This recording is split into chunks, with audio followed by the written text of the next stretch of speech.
piece of space rock that gets reeled in by a planet or moon is called a meteoroid.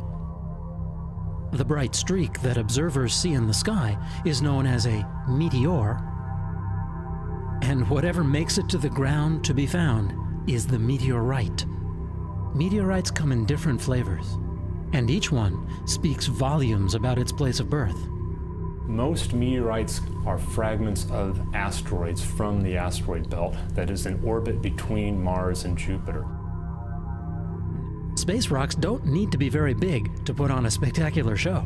Several times a year, Earth's orbit takes us through the remnants of the tails of a few notable comets. Showers of meteors can result, and the count can go as high as several hundred per hour. These tiny grains of dust predate the formation of the sun, yet they flame out in seconds in the air over Earth. A few are slowed enough to make it down before burning up. Little bits of comet come into the Earth's atmosphere every single day. And in fact, tons of cometary dust enter the Earth's atmosphere over the course of every year. And they drift down and become a part of our atmosphere, eventually finding their way to the surface of the Earth. You probably won't find those, but some people make a hobby, even a business, of collecting larger meteorites. It's this desire to have their hands on something incredibly ancient, something that could be older than Earth itself. Meteorites in some cases contain particles that were formed before the solar system formed, and there's an incredible fascination with that deep time, that deep history of the atoms and molecules that make up our planet and make up our own bodies. So I think people who collect meteorites are really trying to get at the ingredients that made us who we are. There are at least 150 large impact features punctuating the land masses of Earth. Meteor Crater, also called Barringer Crater, outside of Flagstaff, Arizona. 50,000 years ago, an object some 60 meters in size, solid iron, smacked into that area, created a very nice crater. It's about 2/3 of a mile in diameter, several stories deep, and there's bits and pieces of iron meteorites all around the rim.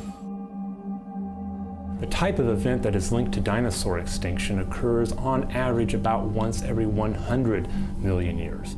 The last one of those, a species-killing event, happened 65 million years ago. And the smoking gun is a huge feature that lies buried almost 1,000 meters deep, astride the coast of Mexico's Yucatan Peninsula, near a village whose name in the ancient Mayan language means Fire of the Beast, Chicxulub.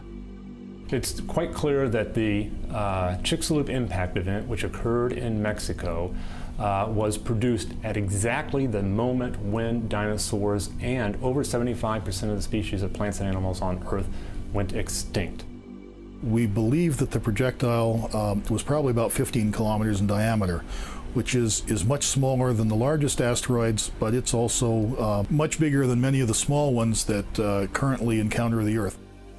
But where's the best place to go looking for meteorites, large or small?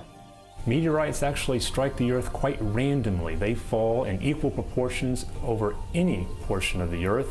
There are places where you are more likely to find them simply because they are better preserved in those regions. Well, if you don't mind extreme cold, uncomfortable travel, limited contact with the rest of the world, one of the best places to find meteorites is in certain areas of Antarctica.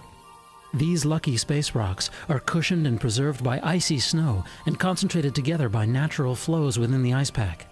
Over the past 2 decades, Japanese and American field researchers working at the bottom of the world have quintupled the total number of meteorites known to humankind. The number now stands around 15,000, and some of them turn out to come from other worlds. We have samples from the moon that have been delivered to us by impact events on that surface and fallen then as debris, as meteorites to Earth. We have samples of Mars. In fact, the only samples that we have so far of Mars were delivered as meteorites. The reason we believe that they are Martian is that one of the meteorites contains, within blebs of glass inside the meteorite, contains a sample of gases that exactly match the Martian atmosphere. There's also the possibility, although we've not found them yet, that meteorites have been or will fall on Earth from Mercury and Venus. No one has ever found a meteorite that seems to have come out from outside the solar system. There's no indication that we are receiving rocks that come from other stars. Almost all the material that falls on the Earth comes from within our own solar system. But within our solar system, we now realize that a big smack on the face of another body can kick matter up out of the gravity well and into various orbits.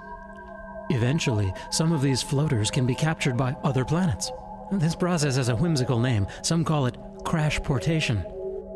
And the most famous passenger so far has got to be this nearly 2-kilogram chunk of Martian lava found in the Allen Hills region of Antarctica in December of 1984 by a team from the US. Its friends call it ALH 84001. That's the one that may, or may not, contain fossil evidence of microscopic life on ancient Mars. But how about the notion of actual live bacteria crossing from world to world? It appears that microorganisms survive in space for long periods of time quite happily. There's no reason why life couldn't hitch a ride. So you could be out for a walk and literally stumble over a rock containing visitors from another world.